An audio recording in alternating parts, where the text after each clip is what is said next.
आज के लेक्चर में हम HTML के कुछ और मेन टैग के बारे में बात करने वाले हैं। जो हमारा फर्स्ट टैग है वो है स्पैन टैग। अब स्पैन टैग क्या काम करता है? स्पैन एक इनलाइन टैग होता है जो किसी छोटी सी टेक्स्ट या फिर कॉन्टेक्ट पर जो हमारा कॉन्टेक्ट का पार्ट होता है उसको स्टाइल या टारगेट करने के लिए यूज किया जाता है। कहीं भी हम अपने पैराग्राफ या फिर कोई भी टेक्स्ट है उसमें रैंडमली किसी टेक्स्ट को हमने क्या करना है, हाईलाइट करना है, तो वहां पर हम स्पैन टैग का यूज कर सकते हैं। तो यहाँ पर स्पैन टैग को एक एग्जाम्पल्स के थ्रू समझते हैं।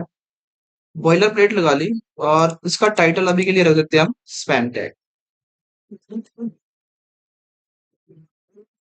Span tag, okay. तो यहाँ पर मैं क्या करता हूँ, एक पैराग्राफ के अंदर कुछ रैंडमली टेक्स्ट लिखवाता हूँ जो हमारा कीवर्ड है लॉरेम, उसके थ्रू लॉरेम 29, ठीक है। चलो कुछ भी लिख सकते हैं वैसे, ठीक है। तो मेरे पास ये कुछ टेक्स्ट सा आ गया है। तो अब यहाँ पर मेरे को इस टेक्स्ट के बीच में से किसी को भी हाईलाइट करना है, तो यहाँ पर मैं किसका यूज कर सकता हूँ? स्पैन टैग का यूज कर सकता हूँ। जैसे कि मुझे ये एमेट जो ये है इसको कॉपी करके मैं अगर इसको स्पैन टैग के अंदर डालता हूँ तो इसका जो कुछ आउटपुट है मैं तुम्हें दिखाता हूँ। तो अभी इसका कुछ आउटपुट ही चल रहा है, आई थिंक इसको मेरे को स्टाइलिंग करनी पड़ेगी। तो यहाँ पर मैं स्टाइल एट्रीब्यूट ऐड करता हूँ एक, जो कि हम पढ़ चुके हैं स्टाइल एट्रीब्यूट के बारे में। तो इसको कलर देता हूँ मैं रेड। तो आप देखते हैं इसका आउटपुट। तो देखो जो ये मेरा रेड है, यहाँ पर कलर अप्लाई हो चुका है इस वर्ड पे। तो यहाँ पर स्पैन टैग क्या काम करता है? किसी भी चीज को अगर हमें कोई हाईलाइट करना हो या इंपॉर्टेंट दिखाना हो तो हम यहाँ पर स्पैन टैग का यूज कर सकते हैं। अगर मैं यहाँ पर बैकग्राउंड भी कलर यहाँ पर लिखता बैकग्राउंड कलर रेड, तो क्या होता? इसका बैकग्राउंड कलर भी रेड हो जाता है। इसको मैं हटा देता हूँ यहाँ से, तो इसका जो बैकग्राउंड कलर है वो रेड हो जाता है। ओके, स्पेंटा क्या होता है समझ आ गया। देखो हम जब आगे काम कर रहे होंगे, अगले जो न्यू लेक्चर्स पढ़ेंगे, तो हम जरूरी नहीं है कि स्पेंटा का काम हम हाईलाइट में ही कर सकते हैं या किसी चीज को हाईलाइट करने के लिए। नहीं, वहां पर हम स्पेन टैग को कुछ और तरीके से भी ऐड कर रहे होंगे, जैसे किसी के अंदर इमेज ऐड करना, कोई लिंक बनाना है हमने, ठीक है। तो बेसिकली ये होता है कि जो स्पेन टैग होता है वो बाय डिफॉल्ट कुछ नहीं करता। इसका काम सिर्फ स्टाइलिंग या स्क्रिप्टिंग के लिए टारगेट देना होता है। समझ आ गया? ओके, तो हम यहाँ पर स्पैन टैग को किसी भी, अगर इस लाइन के अंदर भी मेरे को स्पैन टैग यूज करना है तो मैं सिंपली कर सकता हूँ। अगर मुझे हाईलाइट करनी है ये लाइन, ओके, इसको भी स्टाइल देना पड़ेगा। इसको देते हैं ब्लू, ठीक है। तो अब चेक करते हैं। तो यहाँ पर स्पैन टैग हमारा ये काम कर रहा है। समझ आ गया स्पैन टैग क्या होता है? तो गाइस जो ये आपको इमेज दिख रही है, ये एक फॉर्मूला लिखा हुआ है वाटर का।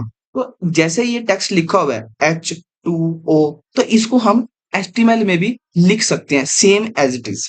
ओके, तो नेक्स्ट टैग भी हमारा इन्हीं के ऊपर होने वाला है। तो यहाँ पर हमारे जो दो टैग और है वो है एक सुपरस्क्रिप्ट एंड एक सबस्क्रिप्ट। जो हमारा सबस्क्रिप्ट है उसका मतलब होता है कि यानी नीचे लिखना। जो हमारा टेक्स्ट है वो नीचे की तरफ लिखा जाएगा अगर हम सब नाम के टैग के अंदर लिखेंगे। और जो सुपरस्क्रिप्ट का जो मतलब होता है उसका जो मतलब है टेक्स्ट को ऊपर की ओर लिखना। तो इसको वन बाय वन करके हम अपने आउटपुट में देखते हैं कैसा आ रहा है हमारा आउटपुट। तो यहाँ पर मैं एक फॉर्मूला लिखता हूँ मैथ का, ए, उसके बाद लिखता हूँ मैं सुपरस्क्रिप्ट, सुपरस्क्रिप्ट के अंदर लिखता हूँ मैं 2 एंड फिर प्लस प्लस बी एंड फिर सुपरस्क्रिप्ट के अंदर 2, और उसके बाद मैं लिखता हूँ इक्वल टू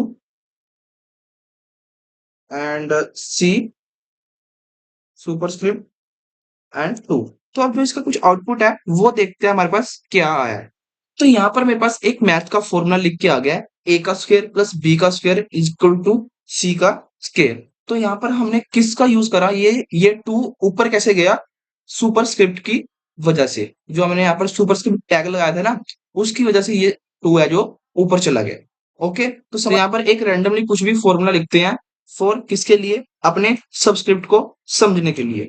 तो मैं यहाँ पर लिखता हूँ 2H, और इसका लिखता हूँ मैं सबस्क्रिप्ट 2।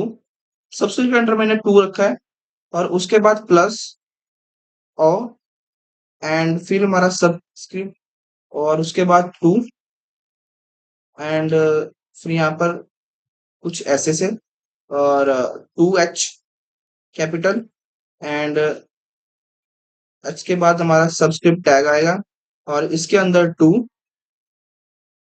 और ओ सॉरी यहाँ पर हमारा ओ ठीक है। तो यहाँ पर मैंने एक फॉर्मूला लिखा है। बेसिकली ये किसका फॉर्मूला है?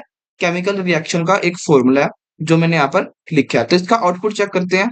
तो ये है हमारा सबस्क्रिप्ट टैग।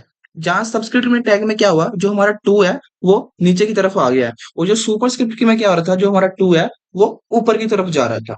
ओके, तो डिफरेंस क्लियर हो गया सबस्क्रिप्ट एंड सुपरस्क्रिप्ट टैग के बीच में। तो गाइज अब आपके लिए ये प्रैक्टिस क्वेश्चन है। फर्स्ट क्वेश्चन हमारा ये है एंड सेकंड इज ये और थर्ड इज ये एक पैराग्राफ है। ठीक है, तो आपको बिल्कुल सेम ऐसा सा वेब पेज क्रिएट करना है जो जो यहाँ पर लिखा हुआ है। ठीक है, यहाँ पर वैसे पैराग्राफ में आप कोई भी पैराग्राफ ले सकते हो, बट आपको स्टाइलिंग वही करनी है जो यहाँ पर दिख रही है आपको। ठीक है, आई होप आपको ये तीनों कंसेप्ट समझ आए होंगे, span tag, superscript, subscript. Okay, तो मैं मिलता हूँ आपको एक न्यू वीडियो में, तब तक के लिए keep coding and keep learning.